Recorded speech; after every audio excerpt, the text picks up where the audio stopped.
حمد و ثنا ہو تیری کون و مکان۔ السلام علیکم ورحمۃ اللہ وبرکاتہ۔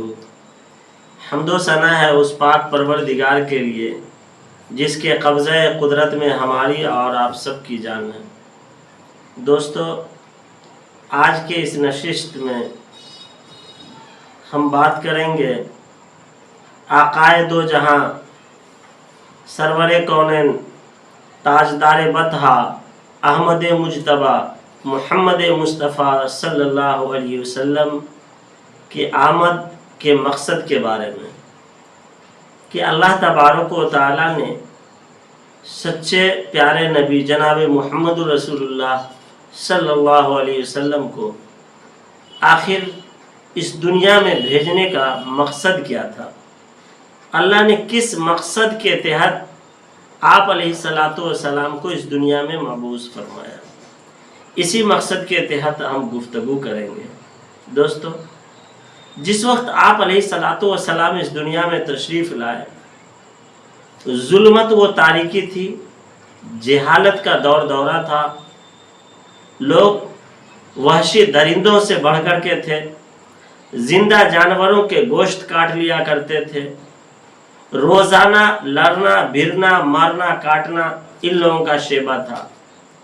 ایسے پرخطر دور میں اللہ تبارک و تعالیٰ نے مکہ کے اندر، قریش قبیلہ کے اندر، ہاشمی خاندان کے اندر آپ علیہ السلام کو حضرت عبد المطلب کے لخت جگر نور نظر حضرت عبداللہ کی اولاد کی شکل میں آپ کو مبعوث فرمایا۔ جب آپ علیہ السلام اس دنیا کے اندر مبعوث ہوئے تو آپ علیہ السلام کی بعثت کی اتنی خوشی منائی گئی، آپ علیہ السلام کی آمد کا اتنا جشن منایا گیا کہ اللہ کے رسول صلی اللہ علیہ وسلم کے چچاؤں نے بے انتہا خوشیاں منائی۔ کئی دیگ چڑھائے گئے، اونٹوں کی قربانیاں ہوئی، اونٹوں کو کاٹا گیا۔ ابو لہب، جسے اللہ کا رسول صلی اللہ علیہ وسلم کی آمد کی خوشی کی اتنی خوشی ہوئی کہ انہوں نے اس جشن اور خوشی میں اپنی چہیتی اور پیاری باندی حضرت صوبیہ کو آزاد کر دیا۔ یہ حضرت صوبیہ کون ہے؟ یہ اللہ کے رسول صلی اللہ علیہ وسلم نے ان کا دودھ پیا ہے۔ یہ ابو لہب کی باندی ہے، اور حضرت حمزہ رضی اللہ تعالی عنہ جو حضور صلی اللہ علیہ وسلم کے چچا ہیں، انہوں نے بھی حضرت صوبیہ کا دودھ پیا ہے۔ بے انتہا چچاؤں نے خوشی منائی اور باندی کو بھی آزاد کیا، لیکن جو اصل سمجھنے کی بات تھی کہ اللہ کے رسول صلی اللہ علیہ وسلم کی بعثت کا مقصد کیا تھا، اللہ کے رسول صلی اللہ علیہ وسلم کے اس دنیا میں آنے کا مقصد کیا ہے، اس مقصد کو جن چچاؤں نے سمجھا ہے وہ چچا آج تک رضی اللہ عنہم اجمعین ہیں۔ وہ چچا کو لوگ آج بھی یاد رکھے ہوئے ہیں۔ اس چچا کا نام صحابی کے درجے میں آتا ہے، اور جن چچاؤں نے صرف جشن پہ بس کر دیا، صرف جشن منا کر ہی حضور صلی اللہ علیہ وسلم کا ساتھ چھوڑ دیا، مقصد کو نہ سمجھا، آج بھی ابو لہب پر لوگ لعنت بھیجتے ہیں، اور قرآن نے ابو لہب کی اس طریقے سے جو ہے مذمت کی ہے، تبت یدا ابی لہب کے اندر، کہ آپ اس کی تفسیر کو اٹھا کر کے دیکھ لیجئے، اس کے ترجمے کو اٹھا کر کے دیکھ لیجئے کہ اللہ تبارک و تعالیٰ نے ابو لہب کے بارے میں کیا کہا۔ ابو لہب ہی نہیں، اس کی بیوی کے بارے میں بھی یہ لوگ جشن منانے والے تھے۔ اور کچھ چچا ایسے تھے کہ جو جشن کے ساتھ ساتھ مقصد کو بھی سمجھا۔ اللہ تبارک و تعالی ہمیں خوشی منانے کے ساتھ ساتھ اللہ کے رسول جناب محمد رسول اللہ صلی اللہ علیہ وسلم کے آنے کے مقصد کی سمجھنے کی بھی توفیق عطا فرمائے۔ اللہ تبارک و تعالی نے انسانیت کو اس دنیا میں مبعوث فرمایا، بھیجا، بسایا، اور اس دنیا میں بسانے کے بعد وقفے وقفے سے اللہ تبارک و تعالیٰ انبیاء کرام علیہ الصلاۃ والسلام کا ایک شاندار سلسلہ قائم فرمایا۔ آپ انبیاء کرام علیہ الصلاۃ والسلام کو اللہ تبارک و تعالیٰ بھیجتے رہے، سب سے اخیر میں، سب سے لاسٹ میں ہمارے اور آپ کے آقا، ہمارے اور آپ کے مولا جناب محمد الرسول اللہ صلی اللہ علیہ وسلم کو مبعوث فرمایا۔ تو جب ہمارے نبی صلی اللہ علیہ وسلم اس دنیا کے اندر آخر میں تشریف لائے تو ہمیں ان کے مقصد کو سمجھنا چاہیے کہ اللہ کے رسول صلی اللہ علیہ وسلم کے اس دنیا میں آنے کا مقصد کیا ہے۔ جب ہم مقصد کو سمجھیں گے تو ہمارے لیے زندگی کا گزارنا، زندگی بسر کرنا اور زندگی کے اس ناؤ کو آگے بڑھانا ہمارے لیے سب سے آسان ہو جائے گا۔ اگر ہم اللہ کے رسول صلی اللہ علیہ وسلم کے آنے کے مقصد کو نہیں سمجھ پائے، صرف جشن منا کر ہی بس ہو جائیں گے تو ہم اسی فہرست میں ہوں گے جس فہرست میں ابو لہب ہے۔ عقل مند، دانا اور سمجھدار آدمی کا کام یہ ہوتا ہے کہ جب مہمان آئے تو ظاہر ہے کہ مہمان کی آمد پر مہمان کا انتظام کیا جائے، مہمان کی خوشی منائی جائے، اور اللہ کے رسول جناب محمد الرسول اللہ دنیا کے تمام نعمتوں میں سب سے بڑی نعمت ہے، تو اس بڑی نعمت پہ ہمیں خوشی ہے، اور اس خوشی کو نہ منانا بھی جو ہے محرومی کا سبب ہے۔ تو ہم خوشی منائیں، ہم خوش رہیں، لیکن خوشی منانے کا طریقہ الگ ہو۔ ہمارے نبی نے خوشی کے موقع سے نماز پڑھی، ہم نماز پڑھے، خوشی کے موقع سے روزہ رکھے، لوگوں سے ہمدردی کی، ہم ہمدردی کریں، تو ہم اللہ کے رسول صلی اللہ علیہ وسلم کے خوشی کے ساتھ ان کے مقصد کو سمجھیں۔ یہ عقل مندوں کا شیبہ ہے۔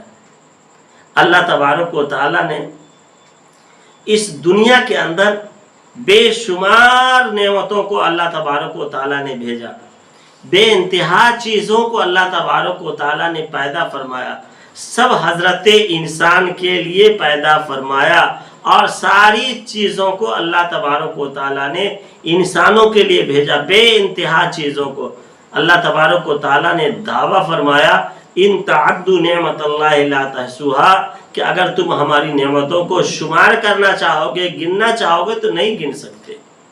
اللہ نے بے انتہا نعمتیں دی ہے، لیکن تمام نعمتوں کو دینے کے بعد اللہ تبارک و تعالیٰ نے احسان نہیں جتایا، لیکن صرف ایک نعمت اللہ تبارک و تعالیٰ نے ایسی دی کہ اس نعمت کا اللہ تبارک و تعالیٰ نے احسان جتایا حضرت انسان سے، کہ میں نے تیرے اوپر احسان کیا ہے۔ قرآن مجید میں چوتھے پارے میں اللہ تبارک و تعالیٰ نے آیت آل عمران آیت نمبر 164 میں اللہ تبارک و تعالیٰ نے جو ہے بیان فرمایا، وہ بیان اس طرح ہے: اعوذ باللہ من الشیطان الرجیم، بسم اللہ الرحمن الرحیم، لقد من اللہ علی المؤمنین اذ بعث فیہم رسولا من انفسہم یتلو علیہم آیاتہ ویزکیہم ویعلمہم الکتاب والحکمہ وَإِن كَانُوا مِن قَبْلُ لَفِي ضَلَالٍ مُبِينٍ، کہ اللہ تبارک و تعالیٰ نے انہی انسانوں میں سے ایک نبی کو بھیجا۔ یہ حضرت انسان کے اوپر اللہ تبارک و تعالیٰ کا بڑا احسان ہے۔ نبی کا آنا ہمارے پاس، نبی کو اللہ تبارک و تعالیٰ کا بھیجنا، یہ اللہ کا بڑا احسان ہے۔ اگر اللہ تبارک و تعالیٰ نبی نہ بھیجتا تو ہمارا حال کیا ہوتا؟ ہم اس جملے میں لے جا کر کے دیکھیں کہ مکہ کو کہ وہ مشرکین جو اللہ کے رسول صلی اللہ علیہ وسلم کی آمد سے پہلے جو ان لوگوں کے حالات تھے، ہمارے بھی حالات وہی ہوتے۔ ایک خدا کے علاوہ ہزاروں دیوی دیوتاؤں کے ہم پجاری ہوتے۔ اللہ کا بڑا احسان ہے کہ نبی آخر الزمان صلی اللہ علیہ وسلم ہمارے سامنے تشریف لائے، اور تشریف لانے کے بعد خدا وحدہ لا شریک لہ کی دعوت دی۔ اللہ تبارک و تعالیٰ نے بعثت کا لفظ فرمایا، قرآن میں فرمایا اس بعث، فرمایا بعث کا معنی ہے کہ بھیجا۔ اللہ تبارک و تعالیٰ نے آپ علیہ الصلاۃ والسلام کو بھیجا۔ یہ کچھ لوگ ہوتے ہیں کہ خود سے آ جاتے ہیں، اور ایک ہوتا ہے کہ اللہ کوئی بھیجتا ہے۔ اب دیکھا جائے کہ خود سے آیا تو خود سے آنے والے کا مقام اور اس کی اتنی اہمیت نہیں ہوتی، لیکن اگر کوئی بھیجا ہے تو اس کی اہمیت ہوتی ہے۔ پھر دیکھا جاتا ہے کہ بھیجنے والا کیسا ہے، کیا دنیاوی اعتبار سے اگر کہا جائے کہ پردھان منتری، مکھ منتری، نیتا فلاں صاحب نے بھیجا ہے تو اس بھیجنے والے کی اہمیت ہوتی کہ فلاں صاحب کا قاصد ہے، فلاں صاحب کا ایلچی ہے. لیکن یہاں جو بھیجنے والا ہے تمام حاکموں کا حاکم ہے، تمام بادشاہوں کا بادشاہ ہے، سب کا خدا ہے، وہ اللہ تبارک و تعالیٰ کی ذات ہے جس نے نبی آخر الزماں صلی اللہ علیہ وسلم کو بھیجا. تو بھیجنے والا بھی بڑا اور آنے والا بھی بڑا. تو اللہ تبارک و تعالیٰ نے جناب محمد الرسول اللہ صلی اللہ علیہ وسلم کو بھیجا ہے، اور یہ ان کے لیے بڑے معجزے کی بات ہے، بڑے شان کی بات ہے کہ اللہ تبارک و تعالیٰ نے بھیجا ہے. پھر بھیجنے کے بعد اللہ تبارک و تعالیٰ نے 4 چیزیں بتائی مقصد میں کہ ہم جو بھیج رہے ہیں یہ مقصد 4 مقصد ہے. اس مقصد میں سب سے پہلا مقصد یہ ہے، اللہ تبارک و تعالیٰ نے فرماتے ہوئے پہلے مقصد کو فرمایا کہ کس لیے میں نے بھیجا ہے. وہ مقصد یہ ہے، قرآن میں فرمایا یتلو علیہم آیاتہ، کہ ہم نے جو بھیجا ہے کہ یہ انسانیت کے پاس، یہ اپنے امتیوں کے پاس، یہ اپنے لوگوں کے پاس جائیں گے اور قرآن کی تلاوت کریں گے. دوستو قرآن کی تلاوت اللہ کے رسول صلی اللہ علیہ وسلم کے آنے کے مقصد میں سے ایک مقصد ہے قرآن کی تلاوت. اور قرآن کی تلاوت ایک ایسی تلاوت ہے کہ جس کو اللہ کے رسول صلی اللہ علیہ وسلم نے کیا ہے اور صحابہ کرام نے کیا ہے اور آتی دنیا تک کے لیے حکم ہے. اور اللہ کے رسول صلی اللہ علیہ وسلم کے آنے کے مقصد میں سے ہے کہ قرآن کی تلاوت کی جائے. جس طریقے سے لوہے کے اندر زنگ لگ جاتی ہے، اسی طریقے سے انسان کے دلوں کے اندر جو ہے زنگ لگ جایا کرتی ہے. اللہ کے رسول صلی اللہ علیہ وسلم نے فرمایا کہ جس طرح لوہا پانی سے زنگ آلود ہو جاتا ہے، اسی طرح انسانوں کے دل بھی زنگ آلود ہو جاتے ہیں. صحابہ کرام رضوان اللہ تعالیٰ علیہم اجمعین نے پوچھا کہ اس زنگ کو ہم کیسے دور کریں؟ تو اللہ کے رسول صلی اللہ علیہ وسلم نے فرمایا قرآن کی تلاوت کو کثرت سے کیا کرو، قرآن خوب پڑھو اور موت کو یاد کیا کرو. موت کے یاد کرنے سے اور قرآن کے تلاوت کرنے سے جو ہے اللہ تبارک و تعالیٰ ہمارے دلوں کے زنگ کو دور فرماتا ہے. اور قرآن کی تلاوت سے اللہ تبارک و تعالیٰ بے انتہا ثواب بھی عطا فرماتا ہے. ہم ایک حرف کو پڑھیں گے تو اللہ 10 نیکی فرمائے گا، 2 کو پڑھیں گے تو 20، 3 کو پڑھیں گے تو 30، الف لام میم پڑھیں گے تو اللہ 30 نیکی عطا فرمائے گا. گھر میں اگر کوئی شخص قرآن کو تلاوت کرتا ہے، قرآن پڑھتا ہے، تو اللہ تبارک و تعالیٰ رحمت کے فرشتوں کو بھیجتا ہے، اللہ برکت کو بھیجتا ہے. اللہ تبارک و تعالیٰ اس کے گھر سے جو ہے بلاؤں کو دور کرتا ہے. اللہ تبارک و تعالیٰ کی خاص عنایتیں ہوتی ہے. پہلے زمانے میں ایک معمول ہوا کرتا تھا کہ روزانہ صبح میں گھر کے اندر کوئی نہ کوئی ایک ایسا شخص ضرور ہوتا تھا کہ قرآن کی تلاوت کرے. اور اس قرآن کی برکت یہ ہوا کرتی تھی کہ اس زمانے میں گھر میں کمانے والا ایک شخص ہوا کرتا تھا اور کھانے والے کئی لوگ ہوتے تھے. پھر مہمانوں کا بھی نزول و عروج ہوتا تھا اور لوگ کھانا بھی فراوانی سے کھاتے تھے. اور آج لوگ صبح میں سوتے ہیں، قرآن کی تلاوت دور ہو گئی. اب قرآن کو لوگ قسم کھانے کے لیے رکھے ہیں. لوگوں نے قرآن کو دہیج میں بیٹی کو دینے کے لیے بنا لیا ہے. قرآن کو صرف تعویذ کے لیے اور قرآن کو طاقوں میں سجانے کے لیے رکھا گیا ہے. تو اب گھروں سے برکت اس طرح دور ہونے لگی ہے، برکت اس طرح سے دور ہوتا جا رہا ہے کہ گھر میں جتنے لوگ ہیں سب کما رہے ہیں، سب کی آمدنی ہے، لیکن پھر بھی برکت نہیں. گھر قرض میں ڈوبا ہوا ہے اور مقروض ہوتا انسان جا رہا ہے. اس کی وجہ ہے کہ گھر میں قرآن کی تلاوت نہیں. قرآن کی تلاوت جس گھر میں ہوگی، قرآن جس گھر میں پڑھا جائے گا، قرآن کی تلاوت ہونے کی وجہ سے گھر میں برکت کا نزول ہوگا. انسان کے رزق میں اللہ تبارک و تعالیٰ بے انتہا وسعت و فراوانی عطا فرمائے گا.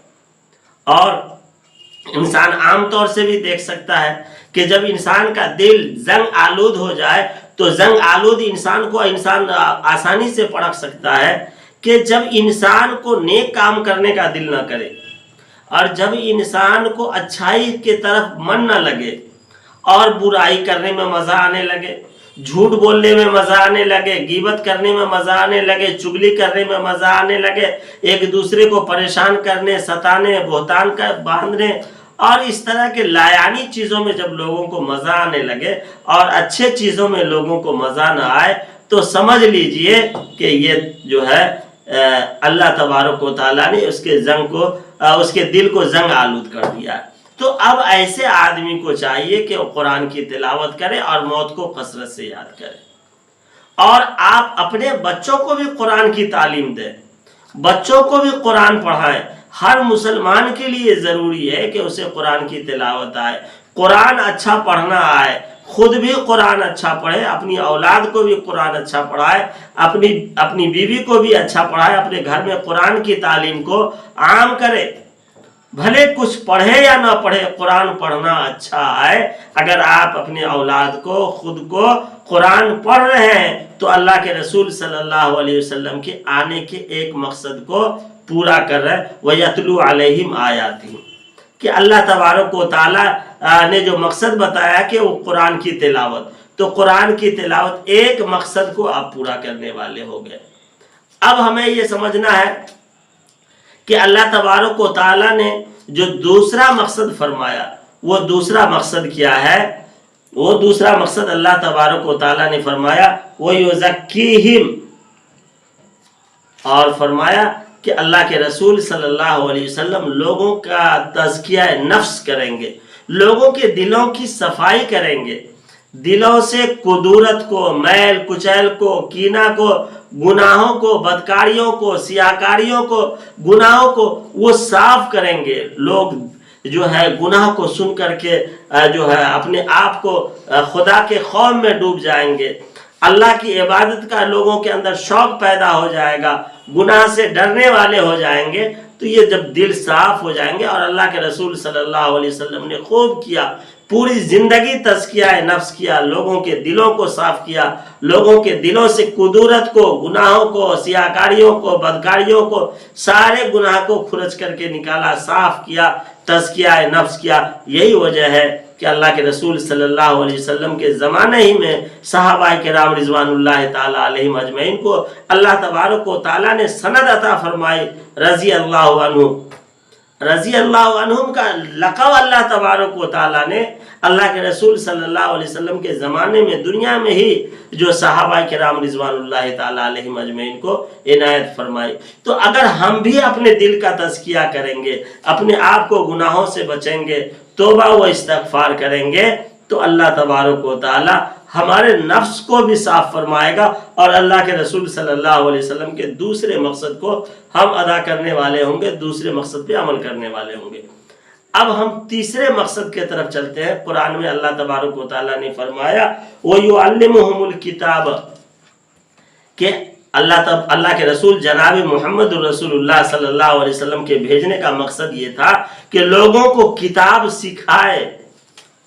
اب یہاں پر ہم سمجھیں گے کہ اللہ تبارک و تعالیٰ نے فرمایا قرآن کی تلاوت کریں گے، تو تلاوت کریں گے تو صحابہ کرام سنیں گے، تو صحابہ کرام تو عربی کے جاننے والے تھے، عربی کو سن کر عربی کے ترجمہ کو بھی جان جاتے، عربی کے معنی مفہوم کو بھی جان جاتے۔ یہاں جو اللہ تبارک و تعالیٰ نے فرمایا یعلمہم الکتاب، کہ کتاب کو سکھائیں گے لوگوں کو، تو یہاں مقصد یہ ہے کہ اللہ کے رسول جناب محمد الرسول اللہ صلی اللہ علیہ وسلم جو ہے کتاب کے سکھانے کا مقصد، جیسے قرآن میں نماز کے بارے میں ہے، روزہ کے بارے میں ہے، حج کے بارے میں ہے، زکوٰۃ کے بارے میں، نماز کے بارے میں، تو اللہ تبارک و تعالیٰ نے نماز کو فرض کرا۔ اب نماز ظہر میں کیسے پڑھنی ہے، عصر میں کیسے ہے، مغرب میں کیسے ہے، عشاء میں کتنی ہے، یہ ساری چیزوں کی تفصیل بتائیں گے، روزہ کے بارے میں بتائیں گے، حج کے ارکان کو، زکوٰۃ کے، صدقات کو،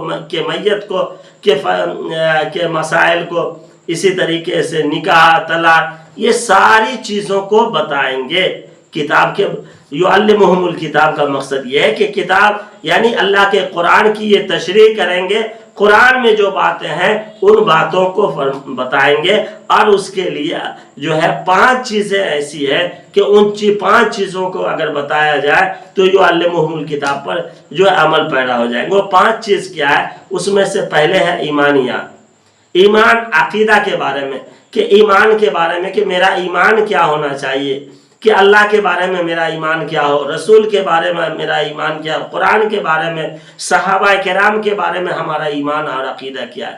دوسرا عبادات، کہ عبادات جتنی بھی عبادات ہے، چاہے مالی عبادت ہو چاہے جسمانی عبادت ہو، ان عبادات کے بارے میں بھی اللہ کے رسول جناب محمد رسول اللہ صلی اللہ علیہ وسلم نے بتایا۔ پھر اس کے بعد معاملات، کہ انسان کا معاملہ کیسا ہونا چاہیے، انسان کا لین دین کیسا ہو، کسی کا لے کر کے گھپٹ تو نہیں کر رہا، کسی کا لے کے کھا تو نہیں گیا، تو معاملات جو انسان کے ہیں وہ درست رہنے چاہیے۔ پھر اس کے بعد معاشرات، کہ آپ جس ماحول میں ہیں کہ آپ لڑائی جھگڑا تو نہیں کر رہے، لوگوں کو پریشان تو نہیں کر رہے، تو معاشرات کے بارے میں بھی اللہ کے رسول صلی اللہ علیہ وسلم نے بتایا۔ پھر اسی طریقے سے اخلاقیات کے بارے میں بھی بتایا کہ انسان کے اخلاق کیسے رہنے چاہیے، کہ انسان کا اخلاق اچھا ہو تو یہ زیادہ بہتر ہوتا ہے۔ تو یعلمہم الکتاب میں یہ 5 چیزیں ہیں جو اللہ کے رسول صلی اللہ علیہ وسلم نے بتایا۔ پہلا ایمانیات یعنی عقائد کے بارے میں، پھر عبادات کے بارے میں، پھر معاملات، معاشرات اور اخلاق کے بارے میں۔ پھر چوتھے نمبر پر اللہ تبارک و تعالیٰ نے فرمایا یعلمہم الکتاب والحکمہ، حکمت کے بارے میں، کہ اللہ کے رسول جناب محمد رسول اللہ صلی اللہ علیہ وسلم کے اس دنیا میں آنے کا مقصد ہے کہ حکمت اور دانائی، کہ انسان حکمت سیکھ لے اور دانا ہو جائے، دانائی سیکھ لے۔ اب دانائی کیا ہے؟ کہ انسان اللہ تبارک و تعالیٰ نے جن چیزوں سے منع فرمایا ان چیزوں سے رک جائے، اور جن چیزوں کو کرنے کا حکم فرمایا وہ کرنے لگے۔ حلال کو حلال سمجھے، جس کو اللہ اور اس کے رسول نے حلال قرار دیا، اور جس کو اللہ اور اس کے رسول نے حرام قرار دیا اس کو حرام قرار دے۔ جس کو کرنے کا حکم دیا اسے کرے، اور جس کو بچنے کا جس سے حکم دیا گیا اس سے رک جائے۔ وَمَا آتَاكُمُ الرَّسُولُ فَخُذُوهُ وَمَا نَهَاكُمْ عَنْهُ فَانْتَهُوا، اللہ نے جس کو کرنے کا حکم دیا کرو، اور جس سے رکنے کا حکم دیا رک جاؤ۔ تو جو اس پر عمل کرے گا وہی لوگ جو ہے دانا ہے، عقل مند ہے۔ اللہ کے رسول صلی اللہ علیہ وسلم کے آنے کا مقصد یہی تھا۔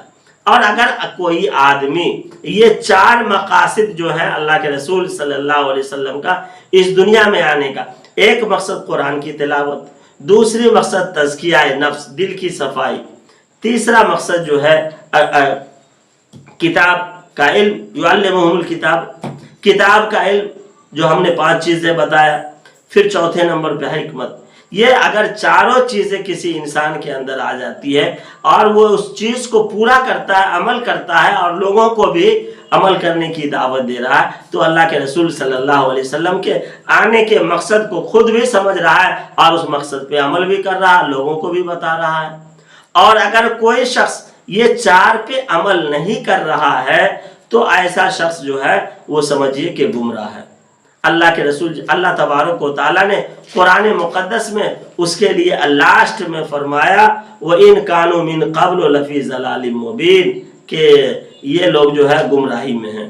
تو اللہ تبارک و تعالیٰ ہمیں اللہ کے رسول جناب محمد رسول اللہ صلی اللہ علیہ وسلم کے اس دنیا میں آنے اور اس دنیا میں مبعوث ہونے کے مقصد کو سمجھنے اور مقصد پہ عمل کرنے کی توفیق عطا فرمائے، اور جو ہے مقصد سے ہٹ کر کے کام کرنے سے اللہ تبارک و تعالیٰ ایسی گمراہی سے اللہ ہماری حفاظت فرمائے۔ تو ہمیں یہ کرنا ہے کہ اللہ کے رسول صلی اللہ علیہ وسلم جو دنیا میں آئے تو اس خوشی کے ساتھ اللہ کے رسول جو نعمت ہے اس نعمت میں کو پانے کی خوشی میں ہم اتنے بھی نہ غرق ہو جائے کہ صرف خوشی منا لیں اور مقصد کو نہ سمجھیں۔ ہم خوشی بھی منائیں، ہر دن میں مسلمان کے لیے خوشی ہے۔ اللہ نے مسلمان کا ہر دن خوش بنایا ہے اگر ان 4 چیزوں پہ عمل کر لے، اور مسلمان کے لیے ہر دن غم کا دن ہے اگر ان 4 چیزوں پہ عمل نہ کرے۔ اللہ تبارک و تعالی ہمیں جناب محمد الرسول اللہ صلی اللہ علیہ وسلم کے بعثت کے مقصد کو سمجھنے کی توفیق عطا فرمائے۔ اللہ ہمارا اور آپ سب کا حامی و ناصر ہو۔ السلام علیکم ورحمۃ اللہ وبرکاتہ۔